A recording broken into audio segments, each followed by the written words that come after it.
On dit toujours ceci est wajib, ceci est haram, ceci est makruh, mais peut-être que certains ne connaissent pas la signification exacte de ces termes. Donc voici en résumé ce qu'on appelle al-ahkam al-taklifiyya al-khamsa, les 5 jugements légaux. Alors je vous donne leur définition du point de vue de leurs conséquences. Nous avons en premier al-wajib, l'obligatoire. وهو ما يثاب فاعله امتثالا ويستحق العقاب تاركه قصدا. C'est-à-dire que si on le fait par obéissance à Allah, on est récompensé. Et si on le délaisse volontairement, on mérite d'être puni.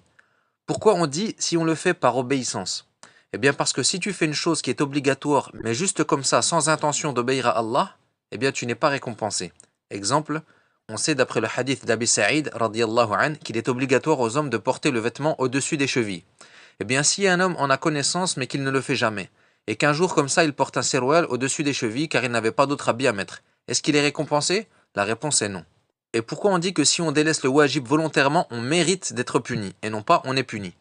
Eh bien parce que lorsqu'on fait un péché ou qu'on délaisse une obligation, yawm al-qiyamah, il se peut qu'Allah Ta'ala nous punisse par sa justice ou qu'il nous pardonne par sa grâce. Ceci est la croyance d'Ahlus Sunnah. Donc on dit que celui qui délaisse le wajib volontairement mérite d'être puni. Ensuite, le deuxième hukm, c'est al-muharram, ou bien al-haram, l'interdit. وهو ما يثاب تاركه امتثالا ويستحق العقاب فاعله قصدا.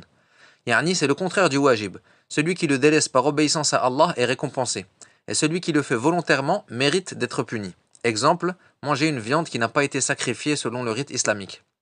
Ensuite, le troisième, al-mandoub ou al-mustahab, c'est le préférable ou le recommandé. وهو ما يثاب فاعله امتثالا ولا يعاقب تاركه. Celui qui le fait par obéissance est récompensé, et celui qui le délaisse n'est pas puni. Exemple, prier 2 rak'at après le maghrib. On appelle ça aussi sunnah. Le quatrième hukm, al-makruh, le détestable. وهو ما يثاب تاركه امتثالا ولا يعاقب فاعله. Celui qui le délaisse par obéissance est récompensé, et celui qui le fait n'est pas puni. Exemple, boire debout, selon l'avis de la majorité des savants. Et enfin, al-mubah, ou bien al-jaiz, le permis. وهو ما لا يثاب فاعله ولا يعاقب. Celui qui le fait n'est ni récompensé ni puni. يعني فعله وتركه على حد سواء. Que tu le fasses ou non, c'est pareil. Exemple, dormir sur le dos.